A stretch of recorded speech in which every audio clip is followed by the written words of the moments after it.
È morta in ospedale nella notte l'87enne di Galzignano Terme, è rimasta ustionata nello scoppio provocato da una fuga di gas all'interno della sua cucina.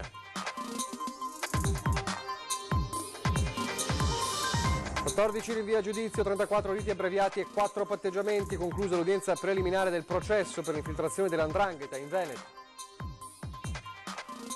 Oggi la firma dell'esposto dagli avvocati, domani il deposito in procura. Non si ferma il docente di Galliera Veneta che accusa 2 sacerdoti di abusi in seminario a Treviso 30 anni fa. La diocesi ribadisce nessuna prova a sostegno.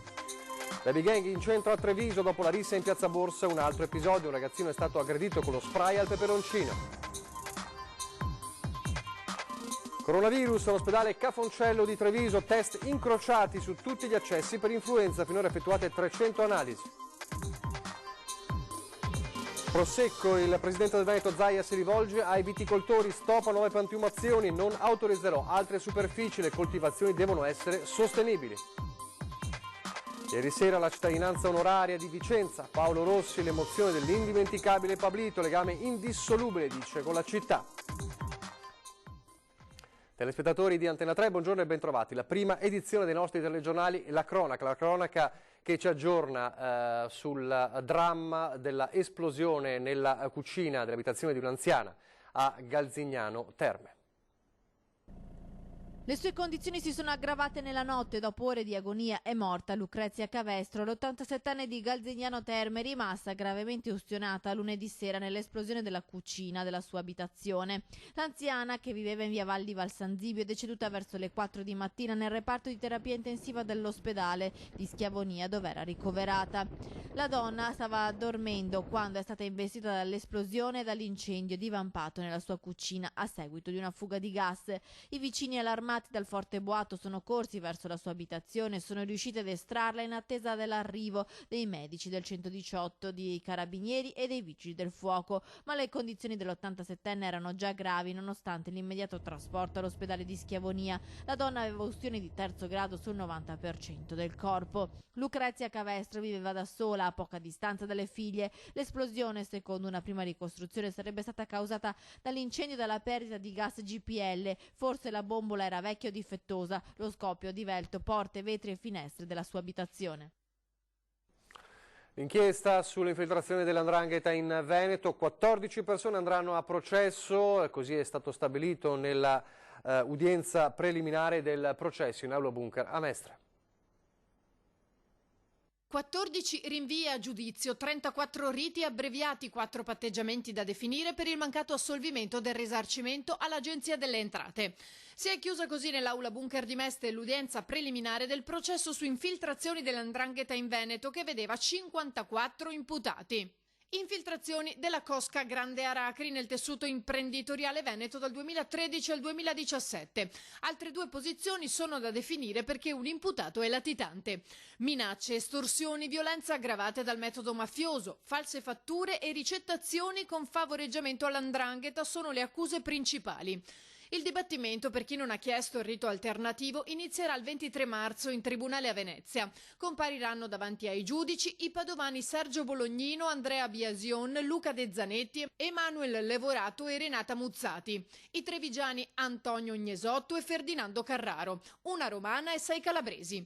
Gli impresari veneziani Eros Carraro e Massimo Nalesso, il padovano Roberto Rizzo, le cui posizioni sono minori rispetto al corpo di indagine, hanno chiesto invece di patteggiare rispettivamente 1 anno e mezzo, 1 anno e 7 mesi e 1 anno e 9 mesi con pena sospesa. Prima dovranno risarcire l'Agenzia delle Entrate con cifre che vanno dai 20 ai 90.000 euro. Il pentito Giuseppe Giglio, sotto protezione, ha chiesto come patteggiamento la continuazione della pena già inflitta nel processo di Reggio Emilia. Sui 4 patteggiamenti il GUP si esprimerà il 20 maggio. Tutti gli altri, incluso Biasion, che secondo le indagini era il braccio destro del presunto boss Mangone, verranno giudicati con rito abbreviato il 18 maggio, sempre in aula bunker. 3 sono gli imprenditori che si sono costituiti parte civile, così come la Regione, la Presidenza del Consiglio dei Ministri, l'Agenzia delle Entrate e il Ministero dell'Interno. Non si ferma il docente di Galliera Veneta che accusa 2 sacerdoti di abusi sessuali avvenuti 30 anni fa al seminario vescovile di Treviso, mentre la diocesi ribadisce nessuna prova a sostegno di queste accuse infamanti. L'uomo in queste ore oggi firma l'esposto dagli avvocati e domani lo porterà in procura. Per la diocesi di Treviso, Gianbruno Cecchini, il docente universitario che accusa 2 sacerdoti, oggi parroci, di abusi sessuali nei suoi confronti quando era un giovane seminarista, non avrebbe prove di quanto sostiene. In una nota la diocesi ribadisce trasparenza nelle procedure di indagine, vicinanza a tutti i soggetti accusati e fiducia nel lavoro degli organismi competenti, ma rileva anche come una formale denuncia di Cecchini ancora non ci sia. Questa persona non ha fornito né alla diocesi né ai mezzi di informazione sui quali ripetutamente ha diffuso le proprie accuse la minima prova di quanto affermato, si legge nella nota. Comunque, pur manifestando totale fiducia nei sacerdoti accusati, il vescovo Michele Tomasi ha avviato da subito un'indagine al fine di far luce sulle gravi accuse formulate a carico dei 2 sacerdoti, accuse che Cecchini ha ribadito a Ring, dicendosi addirittura felice della querela per calunnia che uno dei 2 religiosi, Don Livio Buso, parroco di San Martino di Lupari, ha annunciato nei suoi confronti. Finalmente avrò l'occasione di vederlo in faccia, quest'uomo, dopo 30 anni, di vederlo e di poter dire davanti al giudice che cosa mi ha fatto. Nei modi porterò il mio diario e leggerò quello che ho scritto. Altrettanta serenità e fermezza è ribadita dalla diocesi che, conclude la nota, continua a lavorare nelle sedi opportune per assicurare nella doverosa tutela delle persone e delle istituzioni coinvolte e in particolare del seminario vescovile la massima trasparenza per arrivare nei tempi congrui alla verità dei fatti. Restiamo a Treviso in centro con una aggressione particolarmente violenta ai danni di un 17enne. Ancora violenza nel cuore di Treviso, ancora una volta protagoniste le baby gang che frequentano il cosiddetto quadrante rosso del centro, che da Piazza Borsa arriva fino alla stazione ferroviaria passando per via Fiumicelli e Porta Altinia. Proprio nei pressi della porta, sabato pomeriggio, si è consumata l'ennesima rissa tra giovanissimi. Ad avere la peggio è stato un 16enne aggredito da un altro ragazzo che gli ha spruzzato in faccia dello spray urticante al peperoncino. Chiamati da diversi passanti che hanno assistito attoniti alla violenza, sono subito arrivati sul posto i carabinieri ed i sanitari del 118. Il ragazzo è stato trasportato all'ospedale, ma fortunatamente non ha riportato serie conseguenze. Sono scattate le indagini anche con l'ausilio delle telecamere di videosorveglianza per risalire agli autori dell'aggressione. Una decina di giorni fa, a 2 passi dalla Camera di Commercio, una baby gang aveva aggredito un giovane in pieno giorno, era spuntato pure un coltello. Ora l'ennesimo episodio che riporta in primo piano la questione sicurezza e le problematiche di un'area che evidentemente, nonostante i controlli, non si riesce a riportare alla tranquillità. Sempre a Treviso, ma stavolta in ospedale, l'ospedale Cafoncello di Treviso, dove si effettuano test incrociati su tutti gli accessi per influenza, ovviamente per monitorare la situazione coronavirus. E tranquillizzo tutti i trevigiani perché noi facciamo un piccolo test che fa uno screening tra l'influenza e il coronavirus, per cui non ci sono problemi, riusciamo a individuare subito che è influenza e quindi li portiamo in reparto e poi li curiamo. Test incrociati sui pazienti che arrivano al Cafoncello con sintomi influenzali. È questa la nuova frontiera della lotta al coronavirus da parte della sanità trevigiana, in particolare dell'unità operativa di microbiologia guidata da Roberto Rigoli. 300 le analisi finora effettuate, così da scongiurare qualsiasi dubbio. Certo, resta l'emergenza planetaria, ma il direttore generale dell'UST 2 si professa ottimista, commentando le parole della virologa Ilaria Capua, che ha previsto una diffusione consistente del virus anche in Italia. Massimo rispetto ovviamente per la dottoressa Capua, che è una persona, un leader a livello della virologia internazionale. Ma guardi, se le condizioni sono come quelle che abbiamo oggi, quindi che c'è un cordone efficace sanitario per quanto riguarda la Cina e in particolare la provincia e Wuhan, io credo che effettivamente con aprile noi dovremmo essere liberi, come si suol dire, da malattia. Resta l'influenza stagionale che sta registrando il suo picco con il pronto soccorso della Marca presi d'assalto, aumentate le vaccinazioni ma non è stato raggiunto l'obiettivo di copertura delle fasce più a rischio, over 65 in primis. Io ho sempre detto vaccinatevi, anche quest'anno abbiamo aumentato di 2-3 punti, ma non siamo riusciti ad arrivare al 75%, che è quello che dà la garanzia di avere meno. Le colline del Prosecco e lo stop del governatore Zaia a nuove piantumazioni. Tutti quelli che lo dicono sono miei discepoli, perché lo dico da anni, infatti non sto firmando decreti, avrebbero diritto a 1200 ettari all'anno, ma io non firmerò anche quest'anno l'autorizzazione, sono convinto che ci siano sufficienza vigneti a Prosecco. Stop a nuove piantumazioni di Prosecco. Il presidente della regione Veneto è categorico ed ha ribadito il concetto di fronte ad oltre 1000 produttori delle DOC e delle DOCG venete. A 10 anni dal decreto ministeriale che ha tutelato l'uso esclusivo del termine Prosecco all'area delle colline di Conegliano e Valdobbiadene e delle 5 province venete di Treviso, Venezia, Padova, Vicenza e Belluno, oltre alle 4 province del Friuli Venezia Giulia, i viticoltori del Veneto hanno conquistato il mercato mondiale, separando la denominazione del vino Prosecco da quello della varietà della vite Glera. Oggi nel mondo vengono vendute oltre 600 milioni di bottiglie, più dello champagne. Ora la tutela del prodotto, secondo Zaia, passa attraverso lo stop a nuove piantumazioni per la valorizzazione UNESCO dei 9.700 ettari dell'area collinare tra Conegliano e Valdobbiadene. Abbiamo oltre 24.000 ettari di uva Glera che non può produrre Prosecco perché non è autorizzata, prosegue Zaia. Qualora mancassero quantità di Prosecco sul mercato, si rivendicherà per quell'anno l'eventuale presenza di uva che viene da quei vigneti. La politica verso le regionali 2020 e il lavoro in corso all'interno del centro-sinistra dopo la candidatura di Arturo Lorenzoni. Sono giornate cruciali per chiudere ulteriori alleanze e allargare così il fronte del centro-sinistra alle prossime regionali. Arturo Lorenzoni, candidato designato nelle prossime ore insieme al gruppo del Veneto che vogliamo, si incontrerà con il PD. Le porte sono aperte a tutti, nonostante i renziani di Italia Viva abbiano manifestato la volontà di correre in solitaria insieme a Più Europa. Un progetto politico che mira sia alle regionali prossime, ma serve anche a costruire una piattaforma programmatica resistente e duratura nel tempo, che poi si confronterà con gli altri appuntamenti elettorali. Ad oggi registriamo questo, l'obiettivo è quello di allargare il campo, il recinto dell'alleanza, coinvolgendo tutte le forze politiche presenti sul territorio, socialdemocratiche, riformiste e progressiste. Ex assessore di Padova, Marco Carrai ha partecipato alle fasi di costruzione del movimento civico del Veneto che vogliamo. Ora, se Arturo Lorenzoni dovesse dimettersi dal ruolo di vice sindaco, in molti lo danno come candidato papabile per un posto da assessore in vista di un rimpasso di giunta a Padova. Per ora però l'impegno, assicura Carrai, è rivolto esclusivamente alle regionali. Noi invece siamo un movimento che propone un modello alternativo a quello che ci ha offerto il centrodestra in questi 25 anni di governo senza soluzione di continuità, da Galan a Zaia. Noi proponiamo un modello diverso, quindi non siamo contro nessuno, siamo per invece coinvolgere e far partecipare i cittadini rendendoli protagonisti di questo modello. Nel frattempo Carlo Calenda, leader di Azione, smentisce la chiusura del suo partito alla candidatura alle prossime regionali di Arturo Lorenzoni e annuncia attraverso Twitter che venerdì sarà in Veneto per decidere con i militanti cosa fare.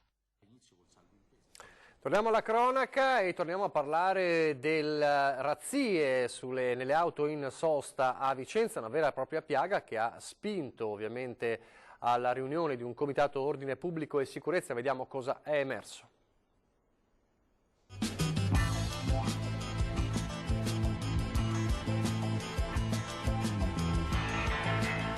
Raid criminali, la reazione della legge. In prefettura va di scena il Comitato per l'Ordine e la Sicurezza, ma l'analisi di un fenomeno comincia dalla lettura dei dati e il verdetto dei numeri è che a Vicenza negli ultimi 5 anni i casi di furti e spaccate di auto sono costanti, anzi sono calati del 5,6%. Nel 2015 659 episodi, nel 2019 622.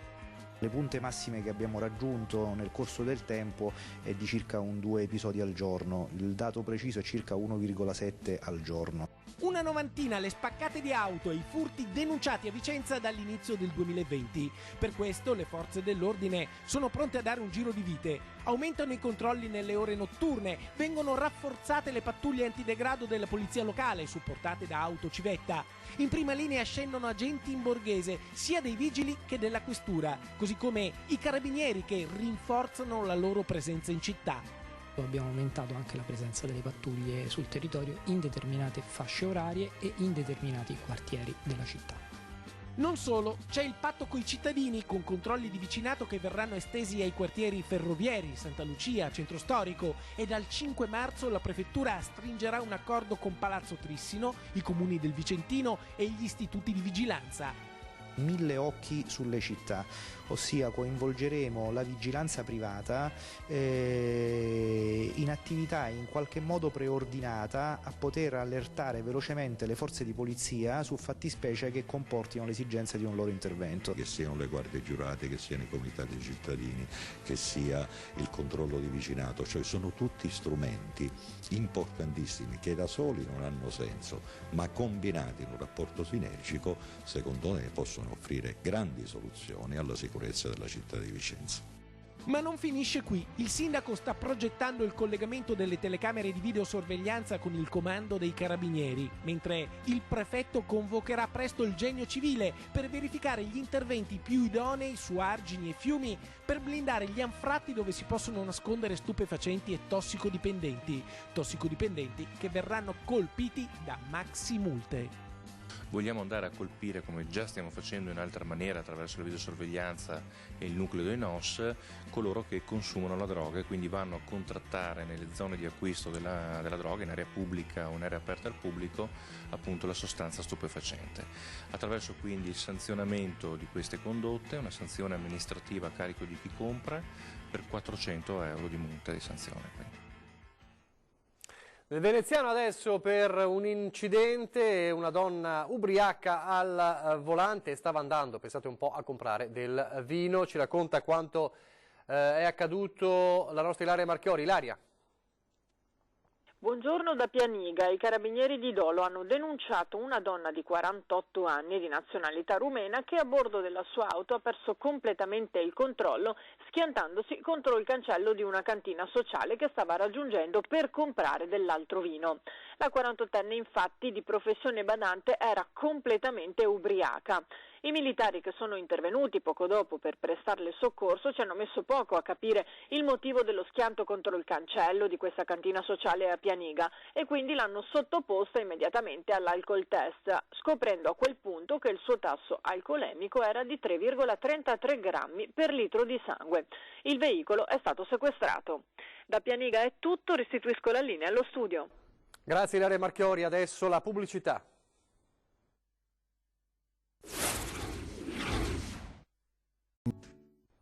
Rieccoci in studio in diretta, la prima edizione del nostro telegiornale. Ripartiamo dalla cronaca con un 29enne padovano denunciato per non aver pagato dei lavori che aveva commissionato a degli impresari e per non saldare il conto si era addirittura spacciato per un'altra persona.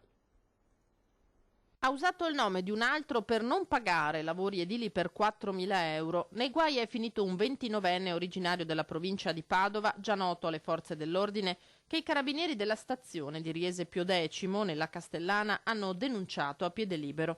Sostituzione di persona e insolvenza fraudolenta le accuse a suo carico. Stando a quanto ricostruito dai militari dell'Arma, il giovane si è presentato con il nome di un'altra persona e durante i lavori di costruzione della sua abitazione nel centro di Riese ha commissionato lavori edili a un impresario della zona del Bassanese per un importo, come detto, di ben 4.000 euro, somma che poi il 29enne non ha mai pagato, da cui la denuncia e la scoperta dell'utilizzo di un altro nome per cercare evidentemente di evitare di saldare il conto.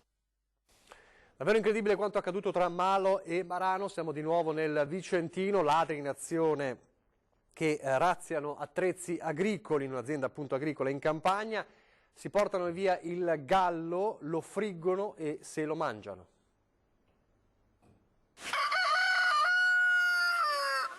Il canto del gallo che avrebbe potuto avvisare i padroni di casa, ma che non c'è mai stato, perché i ladri lo hanno portato via, spennato e cotto in friggitrice per poi mangiarselo. Non hanno avuto scrupoli i malviventi che nottetempo si sono intrufolati nella rimessa di un'abitazione agricola nella campagna tra Malo e Marano. I ladri, dopo aver trafugato alcuni attrezzi per paura che il gallo di casa potesse dare l'allarme, se lo sono appunto portati via insieme alla friggitrice trovata sul posto.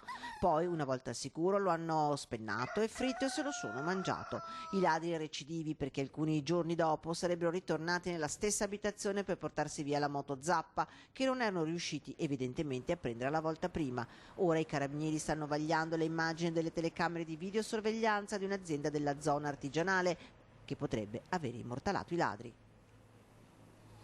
Adesso c'è un aggiornamento ANSA su un lutto nel mondo del cinema che colpisce anche il Veneto e Venezia in particolare, perché è morta a 97 anni nel corso della notte Bruna Parmesan, nata a Venezia nel 1923, una storica costumista del cinema italiano, autrice dei costumi di film come Giulietta degli Spiriti di Federico Fellini, Il Marchese del Grillo di Mario Monicelli, Il Tassinaro di e con Alberto Sordi, ancora di Sordi In viaggio con papà.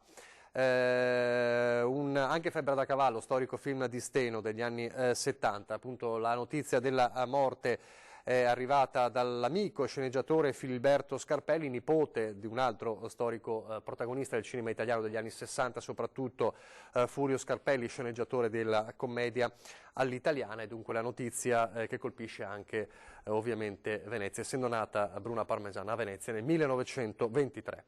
Ieri sera a Vicenza l'emozione di Paolo Rossi nel Consiglio Comunale, che ha portato alla cerimonia anche del conferimento della cittadinanza onoraria, perché attraverso le sue imprese sportive ha dato lustro e prestigio alla città. Dicevamo ieri la cerimonia di consegna, sentiamo allora un breve passaggio delle emozionate parole di Pablito, ma che in questo caso è il Paolo Rossi dello storico Vicenza che nel 78 insidiò lo scudetto alla Juventus. Allora le parole di Paolo Rossi. Per me Vicenza, lo sapete, rappresenta una cosa di cuore, perché è così, perché ci ho giocato, ho fatto anni davvero incredibili qua e poi ci ho vissuto per tantissimi anni, quindi diciamo che è stato un rapporto del quale devo dire forse probabilmente indissolubile, cioè che non scomparirà mai, perché Vicenza è entrata a far parte della mia vita da giovane, da ragazza, e poi è cresciuta e si è, come dire, solidificata questo rapporto. Per me è la città di riferimento, Vicenza. Questa sera il servizio con l'emozionante ed emozionata cerimonia di consegna, e adesso invece vediamo l'emozione anche in un certo senso di studenti che ieri hanno fatto visita negli studi della nostra emittente, un'occasione per vedere da vicino come funziona il mondo della televisione. Blocchetto per gli appunti, macchina fotografica e smartphone per le riprese, registratore vocale.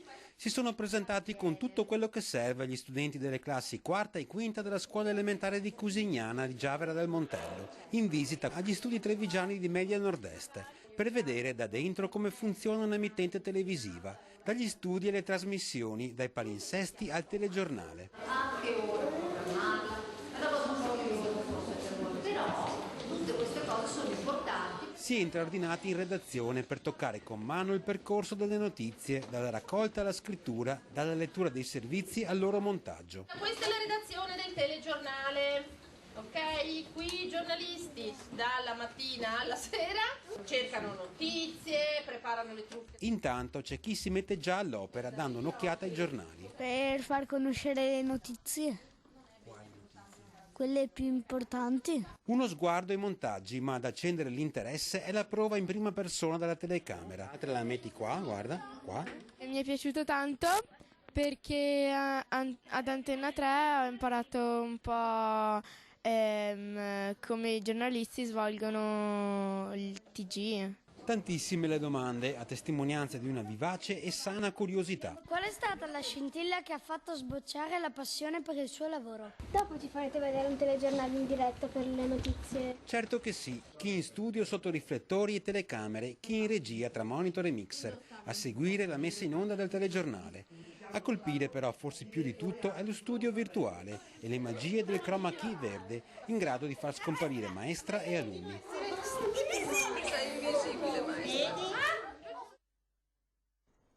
Complimenti ai ragazzi, nuovi reporter crescono, siamo in chiusura. Vi ricordo l'appuntamento con la programmazione, ore 13 fra pochissimo, oggi è mercoledì, il giorno in cui la CGIL risponde alle vostre domande. Oggi parliamo nello specifico di diritto a pensione con riscatto dei contributi, lo facciamo con Silvia Bresolin, direttrice del patronato Inca CGIL Treviso, Gloria Geromella, sempre del patronato Inca della CGIL di Treviso, e con Paolino Barbiero, segretario dello SPI CGIL di Treviso. E poi questa sera a 20:10, puntata da non perdere, perché continuiamo a seguire un po' quello che accade nel centro-sinistra in vista delle elezioni regionali 2020. Allora, dopo aver avuto il candidato governatore Arturo Lorenzoni lunedì, questa sera avremo Alessandro Luigi Bisato, il segretario regionale del Partito Democratico del Veneto. Adesso invece le previsioni del tempo. Grazie per averci seguito e arrivederci.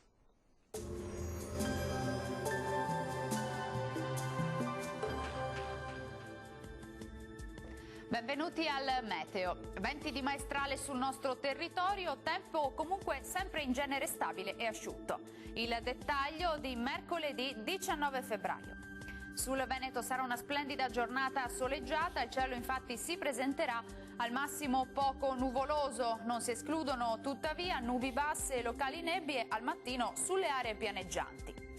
Vediamo anche le temperature minime tra -2 e 4 gradi, massime invece tra 9 e 13 gradi all'incirca. Ci spostiamo ora sul Friuli, Venezia e Giulia, sole su tutti i settori, solo per qualche addensamento sulle zone alpine, anche con qualche piovasco associato. Temperature minime tra 1 e 6 gradi, massime invece tra 11 e 13 gradi. Uno sguardo infine al Trentino Alto Adige, anche qui sarà soleggiato ovunque, locali nevicate fino al piano sui confini alpini. Temperature minime intorno a -2 gradi, massime invece tra 10 e 11 gradi. Dal meteo per ora è tutto, buon proseguimento in compagnia di Antenna 3. Arrivederci.